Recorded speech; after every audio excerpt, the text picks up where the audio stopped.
En el 2020 aprendimos que el amor y la solidaridad, esas son las fuerzas que nos mueven.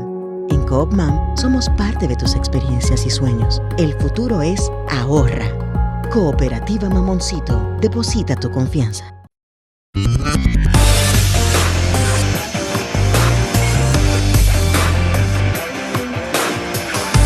Desde la República Dominicana soy Ivonne Ferreira. Terminamos esta semana, es viernes, un viernes lleno, repleto de informaciones, unas buenas, otras no tan buenas. Buenas, por ejemplo, ha sido el anuncio del gobierno que inicia el desmonte gradual de las exenciones a las generadoras eléctricas. En una primera etapa, según la información del día, incluye a las generadoras en esos sistemas aislados. El corte de privilegio afectaría incluso a 8 empresas en principio, en un anuncio que fue hecho mediante una carta. Las ponderaciones de personas entendidas en el área no se han hecho esperar, y esas ponderaciones de que el próximo paso, las próximas medidas es eliminar esas exenciones fiscales a la importación de los combustibles derivados del petróleo, con lo que ha ocurrido en estas últimas semanas respecto al precio y al disparo, ¿no?, del barril de petróleo. Sobre todo el que se utiliza, el que es utilizado, ¿no?, por las generadoras que venden energía en el Sistema Eléctrico Nacional Interconectado, el SENI, que es lo que nos alimenta a nosotros. Pues esa generación, que es a base de derivados de petróleo, representa el 10% o menos del total de energía que es producida, con tendencia a seguir disminuyendo. En una consulta con técnicos del sector se nos decía que esa eliminación en esas exenciones fiscales a lo que son los derivados del petróleo que se utilizan para la generación de electricidad en un país que, como República Dominicana, pagamos la energía más cara, pues aumentan los ingresos del gobierno, y eso no tiene las implicaciones que son los temores que normalmente preocupan a muchos, en el sentido de que no perjudicaría, por lo menos de manera directa, a la población. Y la referencia obligada respecto a este caso tiene que ver con situaciones que se han dado en otros tiempos. Por ejemplo, yo veía unas ponderaciones que hacía el amigo Bernardo Castellano cuando analizaba esta medida del gobierno de iniciar esos desmontes gradual de las exenciones.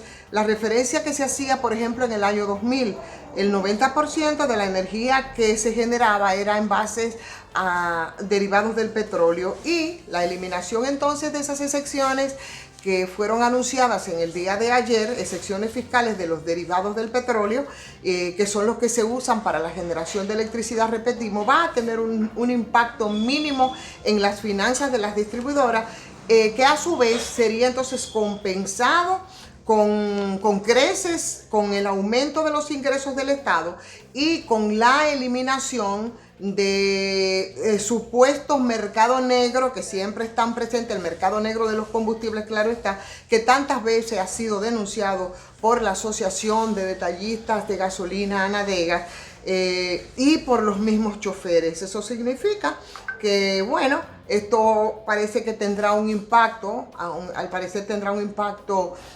positivo, en el sentido de que no va a ser una carga que siempre al usuario, a la gente, es que se le cargan, ¿no? Realmente es quien tiene que cargar con el impacto de esas medidas. O sea que esa eliminación del mercado negro, que hacen negocio como les da la gana, sin ningún tipo de regulaciones, en el caso de los combustibles derivados del petróleo, que es tan usual y tan denunciado, pues aumentará entonces los ingresos del gobierno y no va a perjudicar a la población. Y eso definitivamente es algo muy importante, que yo creo que, visto así, con esas ponderaciones de gente que asumen una posición y una actitud bastante críticas hacia esas medidas, pues entonces yo creo que son de las informaciones que son buenas, y con las que cerramos este fin de semana. El Poder Ejecutivo, por otro lado, que ha sido discusión ya terminando la semana, presentó al Consejo Económico y Social, el CES, una nueva reforma de la Constitución, una de las tantas versiones que se han hecho de reforma a la Constitución, con la diferencia que en este caso, y esa es información también que podría, si se manejan las cosas como tienen que ser, bueno, pues ser una buena discusión, porque casi siempre las reformas que se hacen a la Constitución, yo creo que de Trujillo para acá no ha habido un intento que no sea para de cara a las repostulaciones de gente que desde el gobierno quieren a regañadientes llevar a la Constitución al paredón, y de eso experiencia tenemos experiencias muy recientes, ¿no? Y que han sido bastante traumáticas para la población. Esta viene siendo una versión, la versión que ya había depositado el presidente Luis Abinader, pero tiene tiene muchos más elementos. ¿Qué nos cuenta ahora? ¿Qué es lo que dice ahora? Bueno, entre los cambios que se están proponiendo, se borraría la figura del Procurador General en el Consejo Nacional de la Magistratura, y eso no es malo. Yo creo que eso es bueno, que es el grupo que elige a los jueces de las cortes más duras del país. Se le cambiaría el nombre entonces de fiscal general, se le quitaría lo de evaluar el tema del desempeño del Consejo Nacional de la Magistratura, y en su lugar se habilitaría entonces la opción de quitarlos en caso de que puedan cometer faltas graves. Ustedes se recordarán que tuvimos una experiencia también muy traumática con el tema de la selección de los jueces a través del Consejo Nacional de la Magistratura. Y ustedes recuerdan lo que pasó, por ejemplo, con la hoy Procuradora General de la República, Miriam Germán. Eso fue algo bastante chapucero, irritante para todo el mundo. O sea que en caso de que cometan graves se podrían echar a un lado, pero a la Procuraduría le quitarían también el control del sistema de cárceles, desde el que se dice que se cometen también muchas acciones bastante ocultas. No todos piensan lo mismo, y evidentemente uno no entiende por qué la oposición de los partidos de oposición respecto a este caso, y escuchamos sobre todo a la gente del litoral leonelista.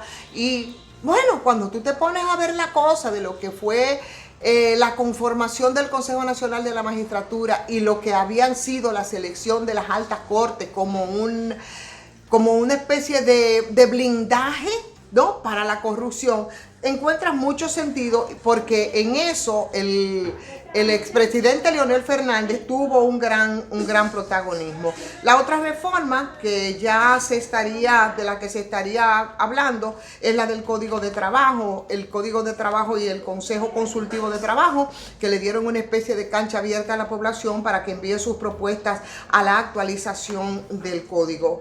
Si vamos a elegir, señores, al próximo sector económico, ese sector que va a tener que ponerse como se ha debido colocar, como se establece en buena lid, entonces el sector de las bancas. Y mire que en estos días hemos hablado bastante del sector de las bancas, el juego de azar y todas las trampas que en torno a esto se han hecho, para evitar que sigan pasando las cosas que ocurrieron, como lo que le mostramos en el día de ayer con el número 54, y que yo creo que debería de tener consecuencias, que se sacó entre comillas al azar, pero nosotros vimos que no fue al azar, porque evidentemente el video que le colgamos veía cuando sacaban un número, lo veían, lo entraban y después sacaban el 54. Yo creo que en ese sentido hay cosas que tienen que cambiar. Eso ocurrió el pasado miércoles y nosotros ayer, bueno, dedicamos la transmisión prácticamente a hablar de todo esto, sobre todo por las implicaciones que tiene en términos de la gente, ¿no? Y óyeme, cómo juega hasta la vida, tragándose sus esperanzas y a veces dejando de hacer cuestiones fundamentales para jugar, para que un grupo de sinvergüenzas, señores, para que un grupo de irresponsables lucren, como lo han hecho históricamente, con los sueños, señores, los sueños de los ciudadanos. Sabemos lo que pasa con todo el sistema de banca, sabemos las desregulaciones. Ayer le contábamos que apenas un 30% está regulado, hay un 70% que actúan como les da la gana, han tomado mucho cuerpo, han acumulado mucho dinero y por supuesto los tenemos ahí incluso como una bancada de representación en el primer poder del Estado, que es el Congreso Nacional. Información del día, señores, el negocio del capaperro, que implica que con este tema de las APP, que a mí no acaba de convencerme, que siempre hemos dicho que es una especie del Estado como garante para que gente del sector privado hagan negocio, ha quedado mostrado y tendrá también que dejarse claramente establecido lo que ocurrió con el proyecto aprobado por el Consejo Nacional de Alianzas Público-Privada para la implementación del Programa Nacional de Inspección Técnica Vehicular, que propone distribuir los ingresos, óiganme qué perla, distribuir los ingresos que se captarían por este negocio en 90% para el agente privado y el 10% de restante sería para el Estado Dominicano. ¿Eso no le suena algo parecido a lo que fue la alianza público-privada? Señores, de aquí, de la autovía del Nordeste, el peaje Sombra y demás. Esto no le suena bastante raro en este caso. Esto no es una especie de negocio de capaperro en el que el Estado simplemente va a servir de garante frente al negociazo que van a hacer gente que a veces incluso, sí, descapitalizados, vienen a hacer negocio precisamente a costillas de todos nosotros. Este caso que tiene su background porque la persona o la empresa vinculada para esto es nada más y nada menos el proponente privado, que es el consorcio Inteve, que representa la sociedad Castillo Holding Company, que sugiere la construcción del 56 Centro de Inspección Técnico Vehicular, en el que habría una capacidad para 170 inspecciones al día, con turnos regulados por cita previa, pero que es una persona que además es un empresario de origen venezolano, que tiene las suyas en el background, de acciones medio extrañas,